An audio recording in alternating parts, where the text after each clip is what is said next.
a crucial find by our James Webb Space Telescope, learning how life might be on Mars, and some tricky testing for a lunar roving robot. A few of the stories to tell you about this week at NASA.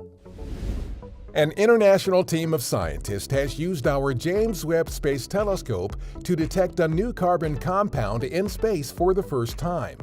The molecule, known as methylcation, is important because it aids the formation of more complex carbon-based molecules. Carbon compounds form the foundations of all known life and could help scientists understand how life developed on Earth and how it could potentially develop elsewhere in the universe.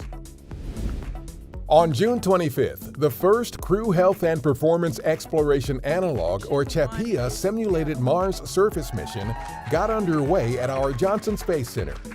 4 volunteer crew members will spend the 378-day mission in a 3D printed Mars habitat designed to simulate the challenges of a human mission to Mars. Learn more at nasa.gov/CHAPEA. A prototype of our Viper moon rover successfully completed more rigorous testing at our Ames Research Center to evaluate the rover's ability to egress or drive down a ramp from the astrobotic Griffin lander onto the lunar surface. This hours-long operation is one of the most critical and trickiest parts of Viper's 100-day mission and could become even more challenging on uneven or super steep terrain.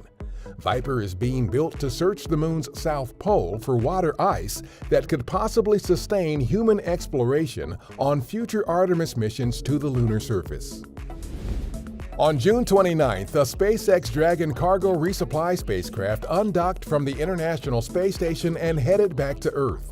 The Dragon was loaded with over 3,600 pounds of supplies and NASA science experiments that will be examined by researchers on the ground.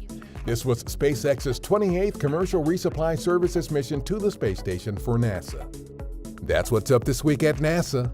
For more on these and other stories, follow us on the web at nasa.gov/twan.